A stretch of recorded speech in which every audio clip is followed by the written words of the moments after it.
13 September 2024 रोजी श्री महालक्ष्मी विद्यालय Umraj number 1 येथील किशोरवयीन मुलींसाठी डिसेंट फाउंडेशन पुणे या सामाजिक संस्थेच्या माध्यमातून किशोरवयीन मुली वैयक्तिक स्वच्छता, स्व संरक्षण व जनजागृती अभियानांतर्गत कळी उमलताना हा कार्यक्रम घेण्यात आला।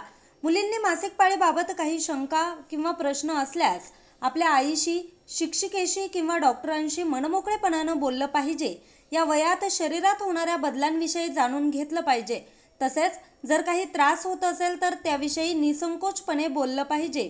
मासिक पाळी हे एक नैसर्गिक घटनाचक्र आहे, त्याला अपवित्र मानू नये असं आवाहन यावेळी डॉक्टर मुक्तांजली पोथरकर यांनी मुलींना केलं आहे।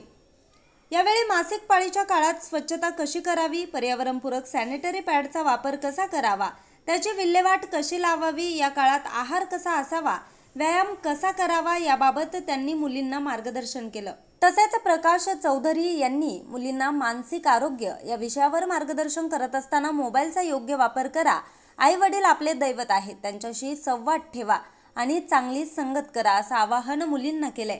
डिसेंट फाउंडेशनने संपूर्ण पुणे जिल्ह्यातील 25,000 किशोरवयीन मुलींपर्यंत हा उपक्रम पोहोचवला असून त्यांना मोफत पर्यावरणपूरक सॅनिटरी पॅड व कळी उमलताना या मार्गदर्शक पुस्तिकेचं वाटप केलंय। या प्रसंगी डिसेंट फाउंडेशनचे संस्थापक जितेंद्र बिडवई, प्रमुख मार्गदर्शिका डॉक्टर मुक्तांजली पोथरकर, प्रकाश चौधरी, डिसेंट फाउंडेशनचे सदस्य शिरीष डोंगरे, पत्रकार भारती हंडे, माजी सरपंच सपना दांगट, शाळा व्यवस्थापन समिती उपाध्यक्ष रेश्मा हंडे, माता, पालक व विद्यार्थिनी मोठ्या संख्येने उपस्थित होते। यावेळी उपस्थित सर्व विद्यार्थिनींना मोफत कळी उमलताना या मार्गदर्शक पुस्तिकेचं वाटप करण्यात आलं। यावेळी कार्यक्रमाचं सूत्रसंचालन मोरेसर यांनी केलं तर आभार मुख्याध्यापक जनार्दन ढोबळे यांनी मानलेत।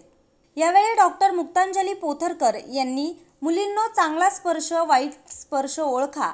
स्पर्श ज्ञान ही स्त्रीला मिळालेली एक देणगी आहे। समोरची व्यक्ती आपल्याला कोणत्या हेतूने स्पर्श करते तिच्या लगेच लक्षात येतं, परंतु लहान मुलींना ते ज्ञान अवगत नसतं। म्हणूनच कुटुंबात, शाळेत अथवा समाजात वावरत असताना सांभाळून राहा। एखादी व्यक्ती आपल्याशी कोणत्या हेतूने सलगी करते हे देखील लक्षात घ्या आणि असं काही वाटल्यास आपल्या आई-वडिलांना सांगा असा मोलाचा सल्ला यावेळी डॉक्टर मुक्तांजली पोथरकर यांनी उपस्थित मुलींना दिलाय।